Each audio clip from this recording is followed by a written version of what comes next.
Yeah. Billings versus GTFM, LLC. Okay.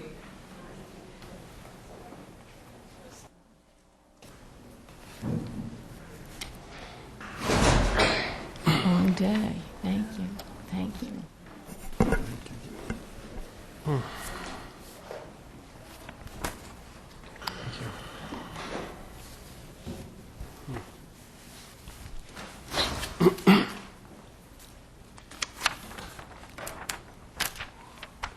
Mr. Hampton, you're up first. Thank you, Your Honor. That's just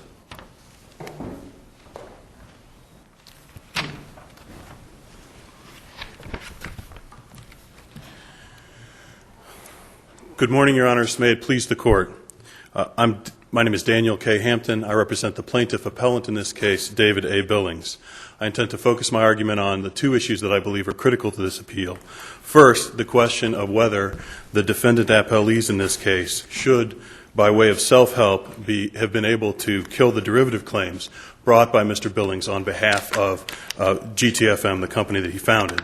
The second question is related, and that's the remedy that would be appropriate in the case if the Court agrees that there was a problem with the dismissal of the derivative claims and agrees that there were further problems with the discovery limitations that were placed in the case. Are you suggesting that when you said kill the derivative claims, are you suggesting that this transfer of assets there was evidence specifically that it was in response to the derivative claims? Yes, Your Honor. That happened about 12 days after the lawsuit was instituted. The remaining members of GTFM voted to dissolve the company around Mr. Billings, form a new entity that the trial court found was essentially the successor to GTFM, Capital Risk Management. There was a related investment fund, Genesis Venture Partners, that was rolled into a new investment fund, Blue Sky, and those entities essentially picked up the business where GTFM had left off, but without Mr. Billings. So what you're saying or alleging is an involuntary liquidation vis-a-vis his interests. Absolutely, Your Honor. Did he protest? Did he send a letter in? Did he say you can't be doing this? Well, he had already filed suit, I guess. He fought the dissolution bitterly at the time, and it was an issue right up until the time of trial whether there were in fact sufficient votes in the company in order for the defendants to have worked the dissolution.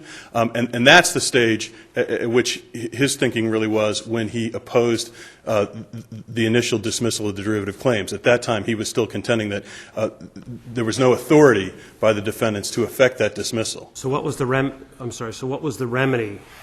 So he protested the involuntary liquidation. He protested the involuntary liquidation. The change of assets, the transfer of assets. That's right. And this was all while the case was ongoing. Did he file a claim in connection with that? He had already instituted the lawsuit, Your Honor. Maybe I should back up and give you But the lawsuit had nothing to do with the transfer of the assets because you said they weren't transferred until after the lawsuit was initiated. That's correct, Your Honor. The transfer of the assets, we contend, was an effort to divest Mr. Billings of the standing to pursue those derivative claims. The derivative claims themselves related to alleged mismanagement, breach of fiduciary duties by the other members of GTFM in the running of the LLC. Essentially, this was an intercompany dispute in which Mr. Billings contends he was run out of the company that he had founded. And as that was happening, he instituted the action. He brought individual claims. He brought derivative claims as well. And while the case was ongoing, the dissolution of the assets happened. And then the defendants applied to the court. There was no contention that Mr. Billings, there was agreement that Mr. Billings had standing at the time the derivative claims were initially brought because he was an owner in GTFM. Is there any law elsewhere? Have you cited it on what happens when something like this occurs and to the derivative claim? Well, Your Honor, the law that I've cited that I believe is most applicable to the situation here is a case by this court, the Mendelsohn case from 1950. That's plainly distinguishable, isn't it? Am I looking at the same? No, I'm looking at something called Schaefer. The Schaefer case is the 1989 case, that's right, on which the trial court relied when it granted the motion to dismiss the derivative claims. And we do contend that the Schaefer case is clearly distinguishable because Schaefer involved a voluntary divestiture. That's right, Your Honor. So what does Mendelsohn say? Mendelsohn is also on its facts a case that involved a voluntary divestiture, but the court at that time looked at the issue and said, And I direct you to page 22 of my brief where that portion of the case is cited, that not every loss of ownership interest should deprive a plaintiff of standing. The court went on to acknowledge an equitable exception to the continuing ownership rule in the derivative standing context that asks about whether the plaintiff there has shown no right in equity to be treated essentially as a shareholder. And we'd submit that Mr. Billings, having involuntarily been divested of his shares through the self-help of the plaintiffs, absolutely should qualify for that equitable exception. Is there any law in other states that you were able to find about something like this? Your Honor, I did not find any law in other states on this point. Anything in the corporate treatises? I will admit, Your Honor, that I did not scour the corporate treatises, so I simply can't comment on whether there are similar situations out there or not. The other law that we did look at was the law of Delaware, because that was the other case that the trial court looked to. And the Delaware case, Lewis, that the trial court cited, is, again, factually distinguishable, but also acknowledges the same kind of equitable principle that we assert should be applied here. That case talks specifically about fraudulent mergers. And there's a disagreement with my brother about whether we adequately raised this fraud exception in our brief. I'd contend that there's no mention of the fraud exception in Mendelsohn in the Massachusetts case law, and that the facts that show the fraud and the merger are apparent on this record. So you are alleging fraud? Well, I suppose to the extent that the court takes the view that I must allege fraud in order to show that the equitable exception should apply, I am, but I believe the equitable exception applies. So there was another dispute, Your Honor. The appellants, the appellees, the defendants in this case, complained that fraud hadn't been stated with particularity in the complaint. Oh, that's right. I submit that that is a red herring, Your Honor, because the transfer of assets didn't happen until 12 days after the complaint was filed. So what we've got are facts that arose after the filing of the complaint. The complaint itself clearly stated the concerns that Mr. Billings had about the actions of the defendant appellees in the way that they were running the company. Surely if a court found, or if it's apparent that the merger, whatever you want to call it, liquidation, was done for entirely bona fide business reasons, you wouldn't have a claim. So there has to be some sort of proof of either fraud or intent to do him in by doing this thing. Well, Your Honor, That's not I suppose I'd like to think about that for a moment, but I would submit that the record here shows the only business purpose behind the merger and transfer was to cut Mr. Billings out. Well, I take it, though, that if you were allowed to go ahead with the derivative shareholders claim, and if you, hypothetically, if you were to win that case, the money would come back into the corporation, enhance the value of your stock, your client's stock, and he would make more money. That's absolutely correct. That would be one result of successfully prosecuting the derivative claims. Mr. Billings' contention was that the value of GTFM was understated in the transfer, that there was work, these are both consulting entities, that there was work that was being done that should have been booked to GTFM, but that the defendants waited and instead booked into the new entity capital risk management, that there were assets of GTFM that were inappropriately discounted, and all those questions. But are those questions here? Are those questions here on appeal? Well, Your Honor, here's the way in which I believe they are here on appeal, and that goes to the second part of my argument, which is the question about the appropriate remedy. Assuming that the court agrees that the derivative claims were improperly dismissed, then you're still left with the question of how to remedy the prejudice that resulted. And the prejudice here, there are two related issues. One is the dismissal of the derivative claims. The other is the limitation of discovery on essentially the same grounds in which the the defendants claim that the timing of the judge's order vis-a-vis the discovery order didn't harm you in any of your discovery. Your Honor, that is a point in my brief that could have been more clear. There are points in my brief that make it appear that there was a causal connection when, in fact, what was happening as the case proceeded forward, all of this was going on at once. There was the attack on the derivative claims. There was also an effort by the defendants to limit discovery into the financial affairs of the successor entities. Your Honors can easily see the relevance there. When the question is, what's the value of GTFM, central to that question is, what's the value of the new entities? There were a number of factual issues that were bound up there, and the defendant's position on that discovery was much like their position on the dismissal of the derivative claims, that Mr. Billings had no right to that full financial discovery into the successor entities because he was not and had never been an interest holder in those entities. Have you laid out in your brief, I assume you have, specifically what the remedy would be? Because if you win, we can't just throw it back into the Superior Court and say, have a trial and figure it out for yourself. The request, Your Honor, for relief that is set forth in the brief is that the derivative claims be reinstated, that the ultimate trial verdict, because we believe the trial verdict was flawed because it proceeded from this improper evidentiary foundation, be vacated, and in fact, all the claims be sent back for further discovery and further proceedings. And it's clear enough what those claims would be so that the judge below would know what's being pursued, the specifics of them? I believe it is, Your Honor. My brother did go into some more detail and attempted to sort of pick apart which claims might still be viable and which claims might not. I'll leave to him the question about the defendant's counterclaims, because the defendants did have counterclaims in the case.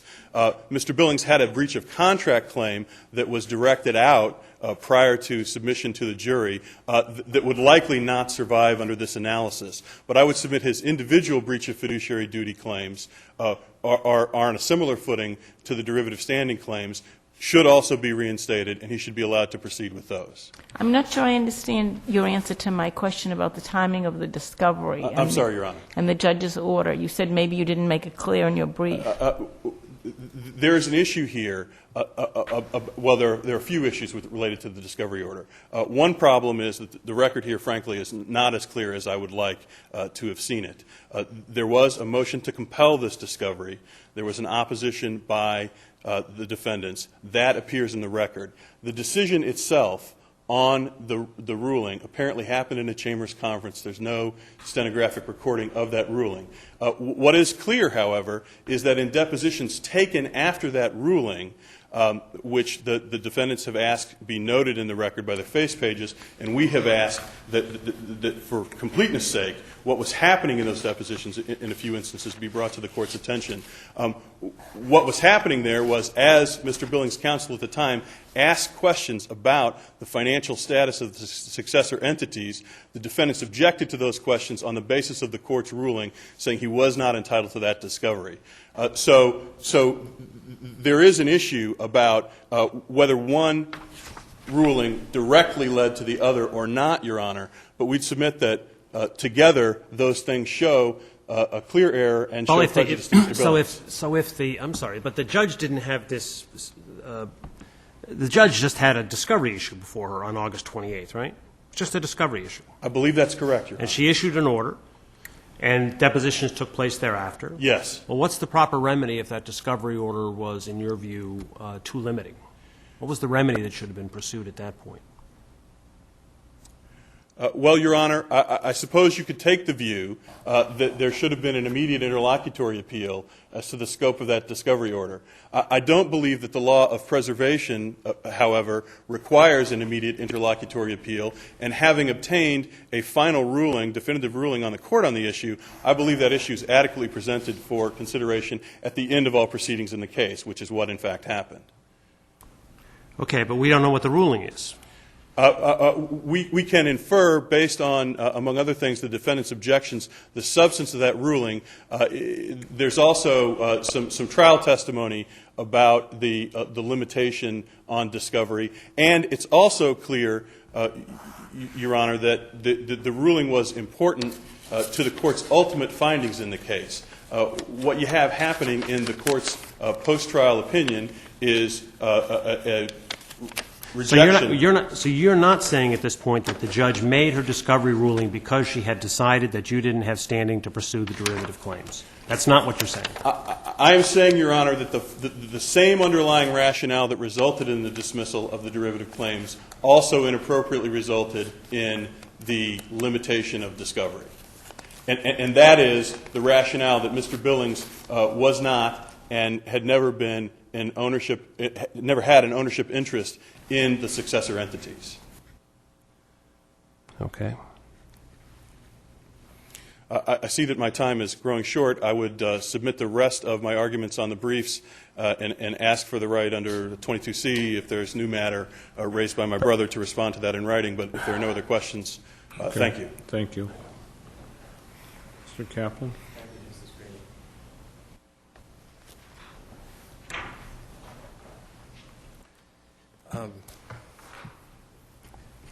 My name is Mitchell Kaplan. With me is Richard Harper, and we represent the appellees who are the defendants and plaintiffs in counterclaim below. And I think I'll depart for just a moment from the order in which I thought I'd make my presentation and instead start with what the appellant claims were the issues to be taken on appeal. The first three issues related to the impropriety of the dismissal of his derivative claims. The fourth issue is the trial court's erroneous dismissal of Billings' derivative claims resulted in the denial of discovery to which Billings was entitled. That's the issue that was put forward. The fifth issue is, because I didn't get this discovery, reverse everything. As I think Justice Cordy pointed out, or perhaps it was Justice Corwin, that particular issue makes no sense whatsoever, because Which one, the fifth? I would argue, Your Honor, all of them, but the fourth, the dismissal of the derivative claim had absolutely no bearing on discovery whatsoever. The discovery order at issue was entered on August 18th, 2003. What Judge Botsford did, and what was before her, was there had been a case management order entered in November of 2002 with respect to this case. In January of 2003, counsel for the defendants and two counsels ago, the original trial counsel for Mr. Billings, in fact met, discussed document discovery, and came up with an agreement with respect to their disputes concerning document discovery, and that's in the record. It's record 174 is the number. In March of 2003, new trial counsel came in for Mr. Billings. The discovery cutoff date for all discovery was May 30th under the case management order originally entered by Judge Botsford in the fall of 2002. May 30th came and went, and nothing happened. On July 29th, Mr. Billings' trial counsel filed a motion to reopen discovery and a motion to compel discovery of additional materials. That matter was heard by Judge Botsford on August 18th, and she entered a margin order that said, go forward with discovery as we have discussed in court. That's the only discovery order entered in this case. And there was no objection lodged with respect to that discovery order. There was never a time when trial counsel said, my expert doesn't have enough information. To the extent trial counsel was dismayed by that discovery order, surely he had some obligation to not to take an interlocutory appeal, but at least to make it clear on the record how discovery was limited in a manner that adversely affected him, and that he didn't do. And I would submit to the court that the reason that we have this odd, actually let me step back a moment into the chronology. So that order was entered on August 18th, 2003. On November of 2003, we filed a motion to dismiss the derivative actions for lack of standing. That's 3 months after that discovery order entered. And Judge Botsford ruled on it and allowed it in January of 2004, 5 months later. It is clear beyond all peradventure that Judge Botsford wasn't thinking about the derivative direct distinction when she entered her discovery order. And I would submit to the court the reason why the issues are presented in the manner that they are in this appeal is that otherwise this appeal rests entirely on a claim that Judge Botsford just didn't do the right thing with respect to discovery, and that would be governed by an abuse of discretion standard. And that's not argued at all in any of these appellate papers. Let me touch briefly on the facts of this case, and let me first point out to the Court that this case was tried over the course of 8 days. There were both jury and jury-waived claims. They were tried simultaneously. There's no argument in this, there's no contention in this case that the questions for the jury were improperly submitted, that there was anything wrong with the instructions to the jury. There's no contention in this case that there was a wrong evidentiary ruling by Judge Botsford during the trial. And there's no contention in this case that when Judge Botsford issued her detailed findings of fact, that they weren't all supported by material evidence, ample evidence in the record. So that this Court can decide the factual background against which this Court needs to decide this case is not in dispute. I mean, Judge Botsford has lengthy, specific findings of fact, and they aren't challenged. Those are the facts of this case. Now, let me turn to them briefly and then come back to the derivative direct issue, which I think will become clearer under the circumstances. Mr. Billings was a member, a manager, and originally the president of the entity GTFM, which is a defendant in this case. It's a Massachusetts limited liability company. It was engaged in a consulting business, and it also hoped to run a fund that would invest in distressed companies. In addition to GTFM, the other members are the other managers of this limited liability company and certain of its members. And let me pause and provide a little more description of one of its members, because that's important to understanding the factual circumstances. One of the members of this small company, limited liability company, is a gentleman named Jack Blaze. Mr. Blaze provided almost all of the financing for this company. He had invested $500,000 in equity, and he had also loaned GTFM $1.35 million. As Judge Botsford expressly found, virtually all of the consulting work done by GTFM were for businesses that were either owned or controlled by Mr. Blaze. And with respect to this fund, it had, in the end, a single investor, Mr. Blaze, who invested $12.5 million in the fall of 2001. In early 2002, the other managers of the company decided that they needed a better, or they were dissatisfied with Mr. Billings' work as the president of GTFM, and so they concluded they would have a management reorganization, and they wanted to elect another of the defendants, Mr. Hullinger, as the new president of GTFM. And again, this is expressly found in Judge Botsford's findings of fact. In March of 2002, at a dinner meeting, two of the managers told Mr. Billings that they were going to have this reorganization and elect Mr. Hullinger to be the president, but he, Mr. Billings, would continue as a manager. There would be no change in his salary. There would be no change in his benefits. As Judge Botsford found, Mr. Billings got up and walked out of the dinner meeting, and in fact, he never came back to work at GTFM. In the April-May period, there were efforts to buy out Mr. Billings' interests and negotiations to that effect. They failed, and at the end of May, the other managers voted to terminate Mr. Billings' employment. They then were faced with how they would continue this business in the absence of Mr. Billings, and they came up with the following approach. They determined that they would create a new entity called Capital Risk Management, that GTFM's assets and all of its liabilities would be sold to Capital Risk Management.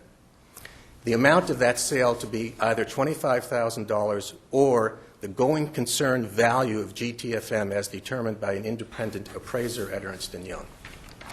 And to come back to one of the other points, both the judge and the jury expressly found that under these circumstances, it was not a breach of fiduciary duty to Mr. Billings to adopt this approach. In other words, it was clear that the other managers could no longer go on in business with Mr. Billings, and Mr. Blaze, who was the financial foundation of this company, didn't want any further relationship with Mr. Billings. So they expressly determined this was a way to continue on with their business, which had no hard assets. It was just a consulting business. But in order to make sure that if there was value in this that belonged to Mr. Billings, they would have an independent appraiser come in and determine the value. In order to accomplish this goal, they needed a majority vote of the members of GTFM. As a quirk of fate, because of how much equity various parties owned, the outcome of that vote would likely turn on the votes of a couple of very small investors who had put a little bit of money into this company several years before and didn't have anything further to do with it, and they own a few percentage points of the equity, but that would be enough to determine whether a majority in interest would vote for this sale and dissolution. In June of 2002, the GTFM and its officers sent a notice to all of the equity holders in GTFM saying that we want to have a shareholder vote to vote on this sale of the assets and dissolution. After that meeting was noticed, but before it was convened, Mr. Billings filed his lawsuit. He had 16 claims. The first 7 were derivative. The rest of them were direct, and he also sought to enjoin the shareholder meeting. As the record reflects, there was a hearing before Judge Botsford in early July of 2002. As a result of that hearing, the shareholder meeting was delayed to allow Mr. Billings to review additional corporate records. And then on July 18th, there was a vote. And the majority in interest voted for the sale and dissolution. The transaction closed shortly thereafter. Ernst & Young's valuation was complete in the fall. They concluded on a debt-free basis GTFM was worth approximately $1 million, but it owed $1.35 million in debt, and therefore it had only negligible value. In addition, in connection with that valuation, the managers determined that they ought to examine the financial transactions that had gone on between Mr. Billings and the company while he was the president. And as a result of those examinations, and this is now found as a matter of fact, it was determined that he had repaid himself about $76,000 that were personal expenses where he had submitted claims as business expenses. And additionally, that he had caused GTFM to repay him $90,000 on a loan that he had actually never made to GTFM. But how does this relate to the issue we have before us, and whether the derivative claim was appropriately, whether there was standing Let me turn evaporated? to that. Let me turn to that. Because there's no showing of fraud, Exactly, Your Honor. pleaded or Now, otherwise. it is true that there are no Massachusetts cases that address precisely the issue of whether or not there's a distinction when you have a derivative action, whether you can't maintain it if you're not an owner But of that entity. if there's no proof that it was not done for other than an ordinary business purpose in the circumstances, in fact, the proof here indicates that it was done in a regular course of business for a good business purpose, then the equitable exception, if there is one, doesn't apply. Yeah, Your Honor, and phrasing it as an equitable exception sort of Or whatever it is. misses it. I mean, there is, in fact, a wealth of law. All potential corporators, whatever it is. Well, anyway. I noticed that the courtroom cleared out a little bit after Well, they knew you were next with this kind after of thing. Ms. Josephson finished her argument. Your Honor, there is a wealth of law out there, most of it in Delaware, but many, many Federal Circuit decisions as well, all saying that even if you were a shareholder when you began a derivative action, if you lose your interest in the derivative plaintiff corporation, you don't have standing to continue. And What if you lose your interest by fraud?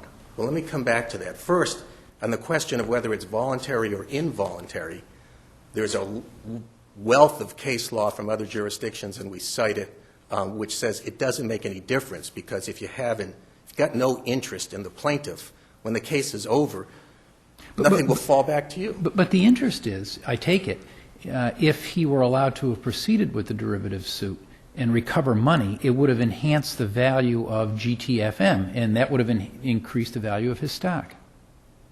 Not quite, Your Honor, because all of the assets and liabilities of GTFM were sold to Capital Risk Management. Well, isn't that a question of fact?